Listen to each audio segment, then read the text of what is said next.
bu vatandaşlarımızın bilinçlenmesine ciddi bir önem veriyoruz. Tabii ki artarak devam. Ben 15 Temmuz günü Üsküdar Kısıklı'daydım saat 20.30'a kadar. Ondan sonra evde Üsküdar'da zaten eve doğru gitmeye başladığımızda olay olmaya başladı. Tekrar Üsküdar'a geri geldik Kısıklı Meydan'a. Şöyle söyleyeyim, saat 22.15 civarıyla sabah namazından sonrasına kadar 9-10'a kadar hep Üsküdar'da, Kısıklı'da git gel yapmış olduk. Ama demin de söylediğim gibi o gün meydanda kim varsa imkanı olmadığı için meydana çıkmaya, neyden bahsediyorum?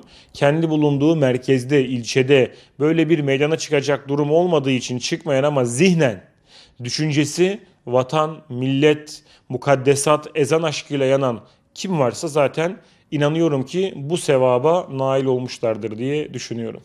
Millet Parkı vardır Kısıklı'ya çıkarken. Ben orada saat 10 civarında bir topluluk var. Cumhurbaşkanımızın daha meydanlara çıkın söylemi başlamadan. Bir kalabalık var. Orada biz tabii düşünüyoruz ki diyorlar ki bize 1. Ordu'dan bir tank çıktı.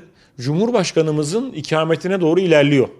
Dolayısıyla Millet Parkı'nın orada bulunan tüm herkes burada yatmak suretiyle asfalta çöksün ki gelen tank asla yerde yatan vatandaşı ezip de geçemez. Ve kitleyi de hep birlikte yönlendiriyoruz. Orada kaldık. Ondan sonra hamdolsun öğrendik ki fıstık ağacından çıkarken bir tank durdurulmuştu, hani hainler alınmıştı içinden. İşte o tankın artık gelmesi imkansız hale gelince biz de artık tamam, yani Cumhurbaşkanı'nın konutuna doğru bir tank gidemez. Tabi bunu niye istiyor bu alçaklar? Çünkü biliyorlar Cumhurbaşkanı evinde yok. Ama niye onu yapmak istiyorlar? O görüntüyü vermek bile. Yani Cumhurbaşkanı'nın konutuna bir tankın ne diyelim o namlusunu orada bir resmetmek bile, bunu gerek Türkiye gerek dünyaya servis ettiğinizde hani onlar için bir moral. Yoksa Cumhurbaşkanı orada yok. Tabii hamdolsun tankı fıstık ağacında olan vatandaşlarımız böyle bir durdurmak suretiyle el koyunca biz hemen hep birlikte köprüye doğru gitmeye başladık. 7'den 70'e, işçisinden köylüsüne, çalışanından patronuna herkes orada. Dil, din, ırk, mezhep ayrımı gözetmeksizin her mezhepten, her inanıştan kişilerle beraber yürüyoruz. Ama şunu söylemem lazım. Hakikaten normal hayatta beraber olmayacağım insanlarla beraber bir hedefe doğru bir mücadele için yol alıyorum, gidiyorum. Kol kola giriyoruz, devam ediyoruz, tekbirler getiriyoruz. Normalde belki de ağzından tekbir duymama imkan vermeyeceğim kişiler. Tabi burada da aslında şunu görüyoruz, toplum olarak bir defa ön yargılarımızı kırdığımız bir an oldu 15 Temmuz günü ve gecesi. O gün bahsettiğim tüm grup köprüye doğru gittik. Tabi alçaklar üzerimize doğru ateş ediyorlar. Ateş devam ediyor buraya doğru. Orada tek endişem ne oldu biliyor musunuz? Orası, köprünün orası şöyle yamaç gibi, yani burada durduğunuzda yukarıyı görebiliyorsunuz, gelenleri şöyle göstermiş olayım. Şurada durduğunuzda buradan gelenleri görüyorsunuz. Kitle Altunizade'den aşağı doğru geliyor.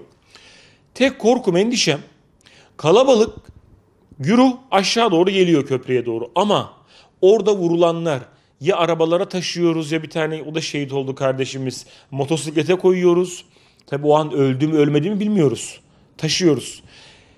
Eğer bu taşınanları, yaralıları yukarıdan gelenler görür de bir endişeye kapılır da yukarıdan gelmeler kesilir mi? Tek endişem bu oldu. Ama sonra anladım ki bu kadar yersiz, bu kadar gereksiz bir endişeyi ben taşımışım. O kitle gerek Cumhurbaşkanı'nın söylemi, gerek ondan sonra gelen dakikalarda oluk oluk, nasıl yağmur gibi aşağı doğru geliyor.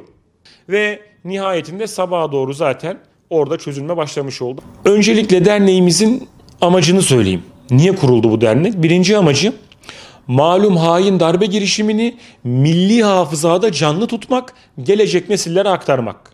Tabii aslında ilk amacımızdan bahsetmiştim ya, 15 Temmuz ruhu, aslında bunun altını çizmek lazım. Çünkü kimileri 15 Temmuz'da kontrollü darbe dedi.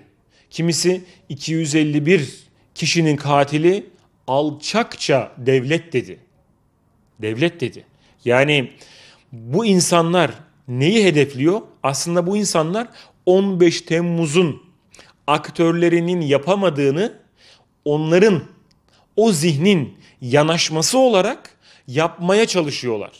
15 Temmuz darbe girişimini, bu mücadeleyi yok sayarak, küçülterek, sulandırmak suretiyle kendilerince bir algı operasyonu yapmaya çalışıyorlar. Gezi sürecinde mesele 3-5 ağaç değildi, hatırlarız bunları. Şunu söylemek lazım. O gün tomaların karşısında aslan olanlar 15 Temmuz'da tankların karşısında kedi oluverdiler. Yani sizin mücadeleniz eğer ağaçsa ağaç neyi getirir? Ağaç yaradanı, yaradılanı yaradandan ötürü sevmeyi getirir. Bu topraklar belki dünyada hiçbir millete nasip olmayacak.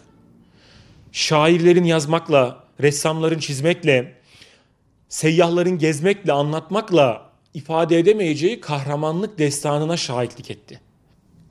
Çanakkale ruhu diyoruz ya, Çanakkale'yi anlatırken ya da okurken neyi görüyoruz? Kurşunu bitmiş, süngüsüyle Allah Allah deyip düşman cephesine doğru koşan mücahitleri görüyoruz, dinliyoruz, okuyoruz. Şimdi diyoruz ki bu nasıl bir şeydir ya? Yani biliyorsun ki karşında askerin kurşunu var ve öleceğini biliyorsun. 15 Temmuz'da silahın dahi yok. Yani aslında silahsız tankın karşısına, helikopterden atılan merminin karşısına çıkıyorsun.